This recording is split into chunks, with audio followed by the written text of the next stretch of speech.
Our episode commences with exhilarating combat, as Koja delivers a mighty strike against Noel, who is astounded by the intensity and power of his adversary. Noel collapses, and Koja aims his blade at him, having triumphed in the clash. But he utters, "You're remarkable, Noel. You're the finest rival I've encountered, and wield extraordinary talents." Noel then inquires, "Why haven't you executed me? Didn't Gambino instruct you to eliminate me?" However, Koja appears hesitant to slay him, displaying compassion. Raoul shouts at him, declaring, "Don't be lenient with your foes, irrespective of the situation. Cease behaving like a juvenile. If you release me, Gambino will claim your life instead of mine. Nothing in this realm is more precious than your own existence. Everyone considers themselves first. Had I vanquished you, I wouldn't have spared you. I would have slain you immediately. You shouldn't jeopardize your life for anyone." Koja is stunned and contemplates, "This individual, he is no common man. Is he prepared to forfeit his life so I can survive?" In that instant, Alma appears, launching arrows, and Noel is elated she arrived on time. Noel was shrewd and crafty, despite Koja showing him mercy. He commands Alma to slay Koja. At the episode's inquiry, "My companions, if you were in Noel's predicament, would you double-cross Koja as he did? Please suspend the recording now and provide us with your viewpoint." The direct confrontation then ensues, and Koja tells Alma, "Halt, you simpleton. I don't desire to kill a woman." Alma chuckles and retorts, "Enough chatter, you imbecile. You're so feeble." But Koja counters, "You'll witness who's feeble." On the front lines, engagements are waged with deeds, not pronouncements. Uma then utilizes an unbelievable velocity, so rapid that Koja struggles to maintain pace. What is this swiftness? Is she striking the air to propel herself so quickly? He ponders. But he succeeds in deflecting her attack just in time, and employs another aptitude to heighten his perception by shutting his eyes. Noel recalls the explosive he hurled at Koja and remarks, "No surprise my flash grenade didn't impact him. He possesses exceptional capabilities." Alma then employs the blood venom method, dyeing her sword emerald. Koja responds, "Now I'll cease regarding you as a female." He engages the eye flash capacity, his lethal execution technique, and readies himself to dispatch her instantly. In that moment, Noel discharges a round into the atmosphere, stating, "We're withdrawing from this contest, Alma. That's sufficient. He could eliminate you." Then Noel informs him, "Flee now, Koja, because with that luminous discharge I fired a second ago, the authorities will be en route." Koja swiftly departs and proceeds to his superior, Albert, who is startled when he unwraps a present to discover Miguel's head within. Albert states, "Following your debacle, Miguel assumed accountability for you, but next time no one will shield you. Your life will be at stake." Koja reassures him, "Don't fret, I'll complete the assignment," as he continues. Noel's communication resonates in his mind, as if Noel himself were voicing it. "My creed is to recompense companions and adversaries alike 1,000 times over. I'll dismantle the Gambino clan. If you don't want that, stop being a weakling and come for my head yourself." Albert questions him, "Did he genuinely utter that? Or are you fabricating like that rascal Mantaz?" Koja maintains he's not prevaricating and has conveyed the message accurately. Infuriated, the senseless buffoon, Albert, slams his dagger into the table and bellows, "I'll execute him. I'll rip him apart." He then instructs Leos to assemble all their personnel immediately to pursue Noel relentlessly. Leos converses with Koja, mentioning that relaying such a communication was needless. Koja expresses regret, and Leos surmises this might be retribution for Miguel, but Koja clarifies that's not the motivation. "Miguel didn't signify much to me," and Koja informs him that Noel intends to eliminate Albert because he boldly confronted him directly, but was considerably weaker than him. However, Noel's gaze held a burning fervor, as if he declined to yield to anyone. With an unyielding conviction in his triumph, a blaze ignited within him. Subsequently, the setting transitions to a coffee house where Noel is seated. Albert enters, provokes him with a few remarks, then approaches and says, "You resemble a damsel sipping from a flask of wine." He jeers, "This wine is revolting. If you savor this beverage, this refuse, you must be utterly repulsive individuals." Noel replies, "You dolt. Why consume someone else's drink without an invitation?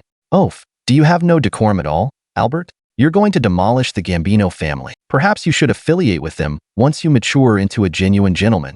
I question even your illustrious forerunner could subdue a wild hound like you." Seething, Albert roars, "Retract that, you moron." But Noel mocks him further, stating, "Remove your unsightly countenance from my presence. I'm disgusted by this hideous visage."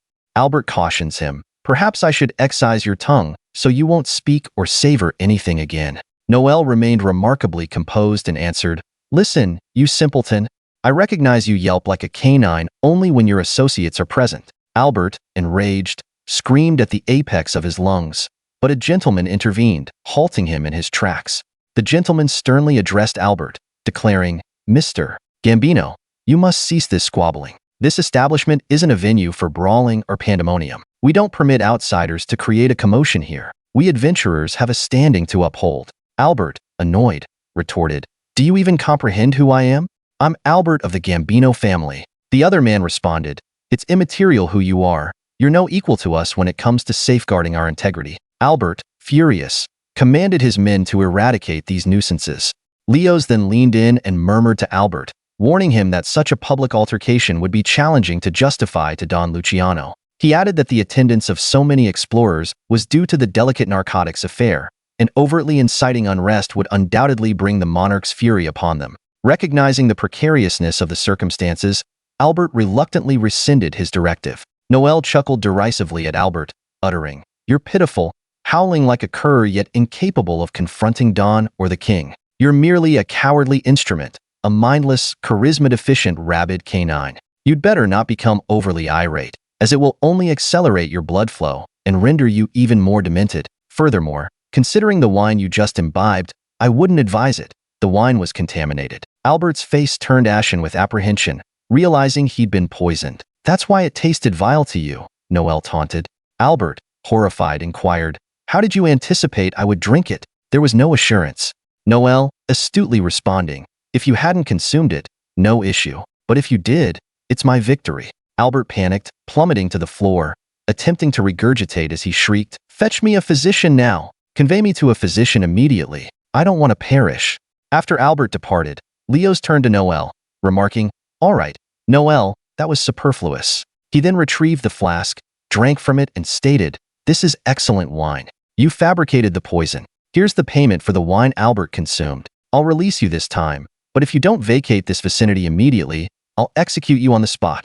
Noel exited the tavern with Alma and the colossal man, inquired if he was truly departing. Noel affirmed, stating his expedition as an adventurer had concluded. He and Alma departed the hamlet, with Alma exhilarated that everything had transpired as Noel had envisioned. But Noel, however, cautioned her it was premature to rejoice, stating, "This is where matters truly commence.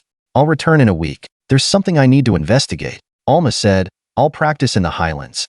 Next time, I'll undoubtedly eliminate that blade wielder." They bid each other adieu, pledging to reunite in a week. Noel vowed to consume the Gambino family alive. A week later, Noel and Alma convened with the patriarch of the Gambino family. Mocking them, he declared, "You should have remained absent. Before ordering his warriors, fracture his arms and legs, but don't slay him. I want him to agonize.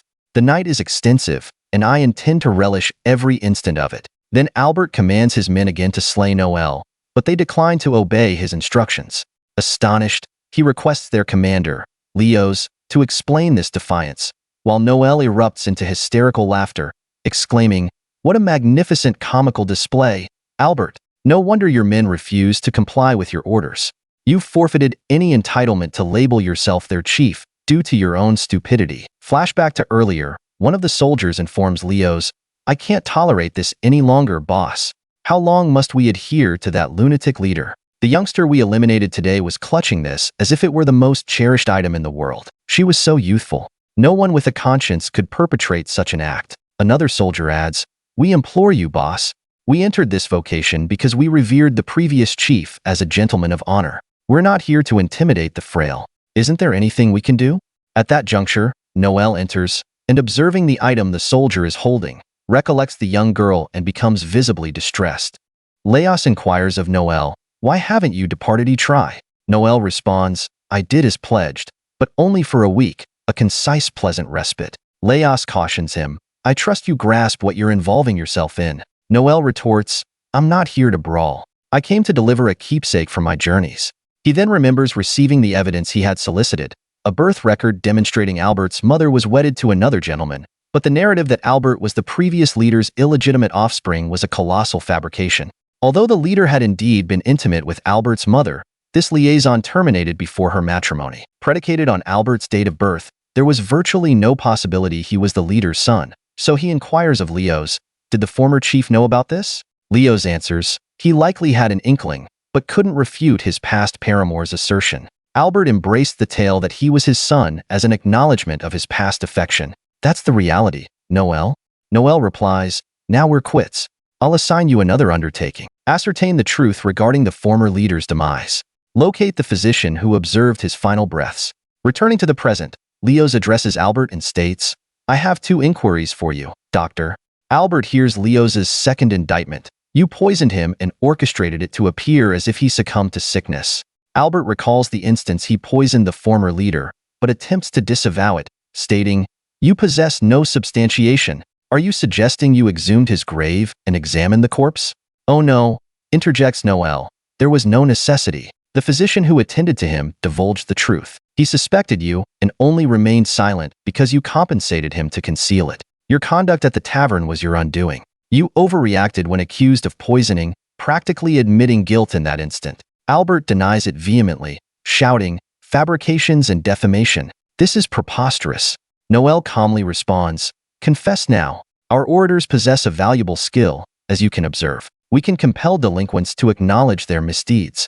Then Noel's eyes turn crimson with rage, and Albert collapses to the ground, commencing to weep. Leo speaks to him reproachfully, "We can no longer follow you. You possess no ethics or compassion. We would never serve someone as contemptible as you." Enraged, Albert retorts, "Don't ridicule me. The former chief designated me as his heir, as you are aware." Furious, Leo seizes Albert by his attire, declaring, "You proclaim that yet you're the one who terminated him. You're truly irredeemable, but out of deference for the former leader's desires, we'll grant you one final opportunity. This opportunity is to confront No. Prevail in a one-on-one duel. Triumph in the combat, and we'll formally acknowledge you as our commander." Terrified, Albert stammers, "Don't be absurd. You expect me to combat that scoundrel?"